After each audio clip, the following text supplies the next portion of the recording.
Ay.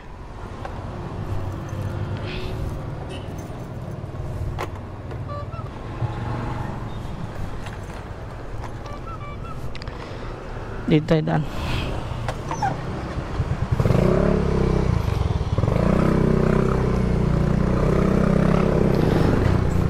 Alright, what's up sa inyo mga kamotoboss? So, balik biyahe tayo kay Lalamove, no? Kasi medyo matumal ang ating shop sa multi shop. At ngayong January, sobrang tumal. Kaya, napilitan tayong bumiyahe. Dapat naman talaga nabiyahe talaga ako. Kasi, mahirap umasa pag isa lang yung pinagkukunan ng income. At saka, nag-apply din ako sa Plus. Siguro, mga next week ako matatawagan doon. Yun talaga, kailangan talagang pasukan. May oras din, may log in log out kami doon. Pinasok lang ako ng mga tropa doon. Sayang din ang araw kasi.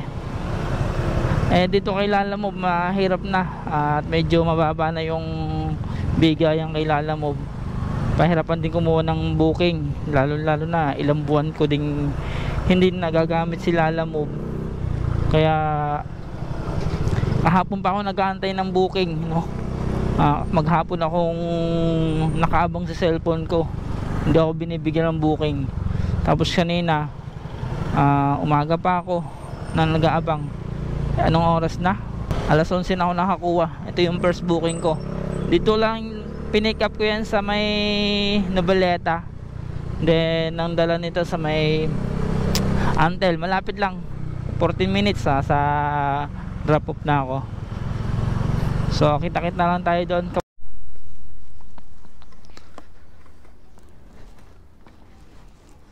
Tao po.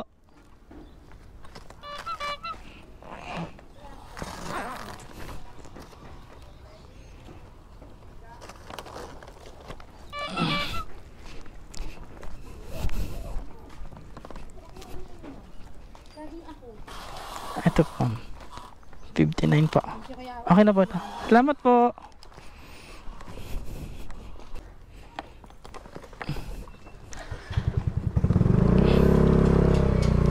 Alright, so na-deliver na natin ang ating first booking dito sa may Antel. Then hanap tayo ng susunod na booking. Nga pala, ang binigay sa ating shipping fee ay nasa 100.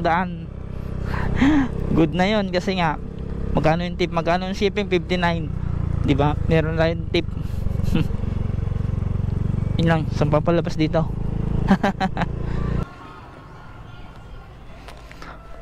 Ma'am, kay Ma'am Ramir po. Si Ramir. Sino po nag-book?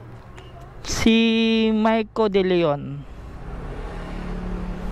Cherilyn. Pa? Saan papunta? Saan papunta yan? Gahak po. Ito na po yan. Okay po. Thank you po.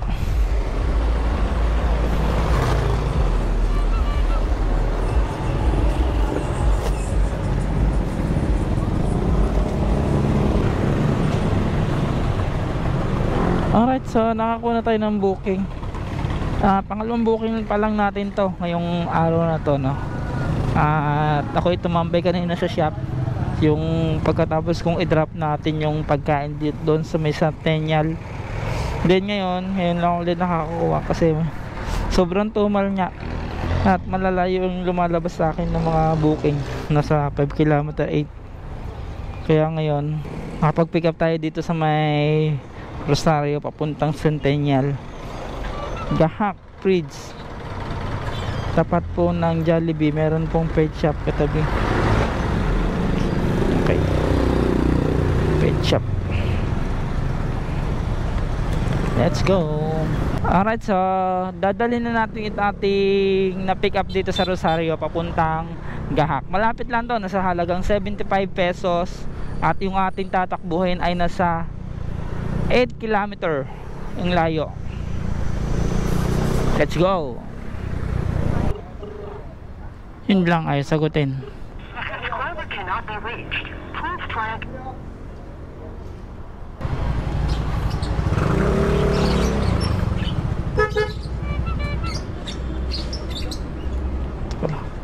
Tao po.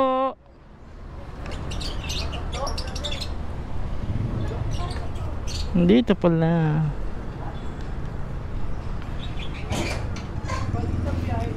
Kay Sir Chris po. Magkano? 73 lang po.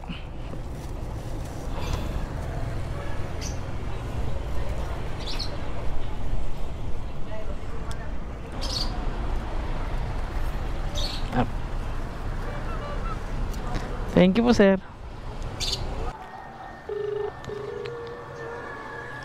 Hello po, ma'am. Lalamove po? Ma'am, nandito na po ako sa may tapat, sa may nakapin po, sa mismong nakapin po, ma'am. Ma'am, Lalamove? Opo, sir. Palabas na po dyan yung lalaki kong kapatid. Okay po, nandito po ako sa may tapat po ng malaking gate. Alright, so nakakuha na tayo ng booking ulit. Pangatlong booking natin to. Ang dala natin dito ay sa may EPSA sa loob, kung hindi ako magkakamali. Loob ng EPSA to.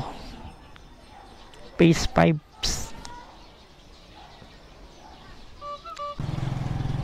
Ay, kayo po yun, sir? Kay Chris po? Ayun ba? Ang payment po? Okay. Okay po.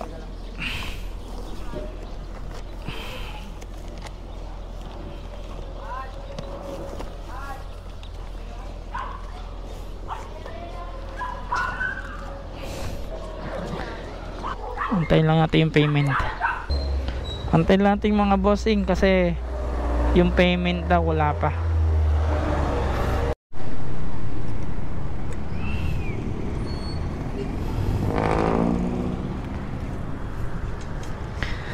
Kay Ma'am Jane po. Ano po yan? Bayad ni sir? Ah, pabayad na po. Iwan na lang po doon sa guard eh. Diyan nga po yung Ma'am Jane. Oo, dito po yan. Ah. Doon po. Apa. Picture mo po ako? Apo naman. Gusto tayong dalawa po eh. Oh, tayong dalawa ma'am picture. Thank you po ma'am. Sagot tayo kay Lalamove. Uwi na tayo. Sa kabila tayo dadaan.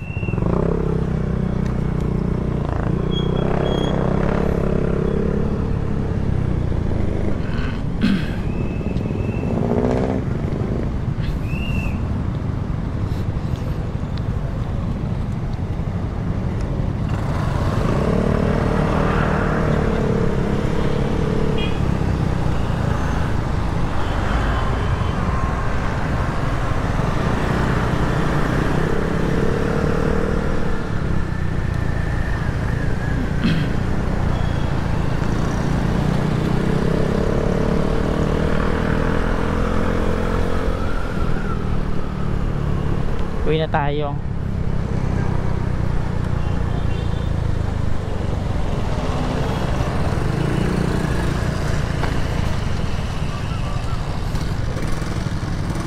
Sira na aking preno.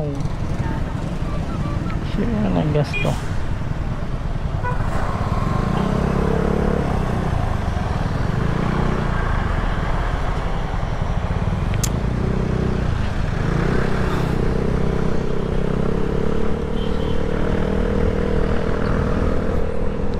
Alright, so baka hanggang dito na lang ating booking, no? So nakatatlo tayo, siguro nasa 300 din ang ating kinita ngayong araw na to. Pwede na yun, may tip naman tayo eh.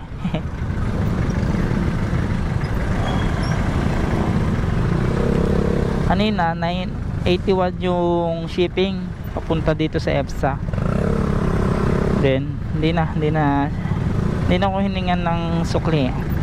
Alright, so baka hanggang dito na lang mga kamoto boss. So, bye bye.